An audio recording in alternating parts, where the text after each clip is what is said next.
अच्छा ये बात बा।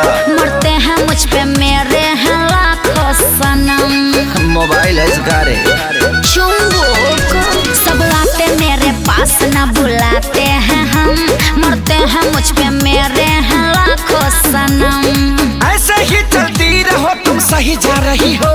क्या ऐसे ही चलती रहो तुम सही जा रही हो। अच्छा बाजारे चा बाजार में ये रानी कुमार में भतार वाला मजा उठा रही हो। बाजारे चा बाजार में ये रानी कुमार में भतार वाला मजा उठा रही हो। हाँ तब का अच्छा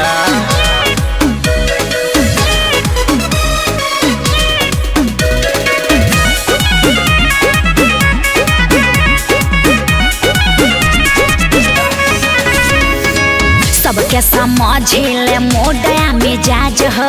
हमारा जवानी के अलगे बराज अरे हो। चूस गईले तो हर जूता जवानी तब बिक रहल बा तो हर जूठा जवानी। चीज ऐसन बा हमेशा बिकते रही। हमार सर गइल बा का। सबके समझिले मोडया मिजाज हो। हमारा जवानी के अलगे बराज अरे हो। चूस गईले तो हर जूता जवानी तब बिक रहल बा हर जूठा जवानी। धीरे धीरे ट्रैक पे तुम अब आ रही हो।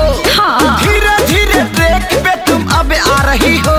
बाजारे चा बाजार में ये रानी कुमार में भतार वाला मजा उठा रही हो। बाजारे चा बाजार में ये रानी कुमार में भतार वाला मजा उठा रही हो। अरे टाइम बा उठावे दा। कातना ले उठाइबू आ कातना लोग के उठाइबू।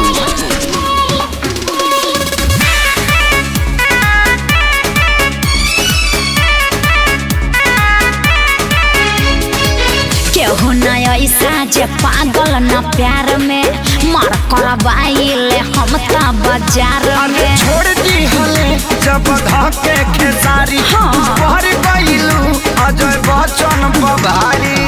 अरे हम सब पे भारी पड़ जाने। आदमी है कि भैंस रे। केहू न ऐसा जे पागल न प्यार में मार करवाइले हम ता बाजार अरे में। छोड़ दी हले जब धके खेसारी। का?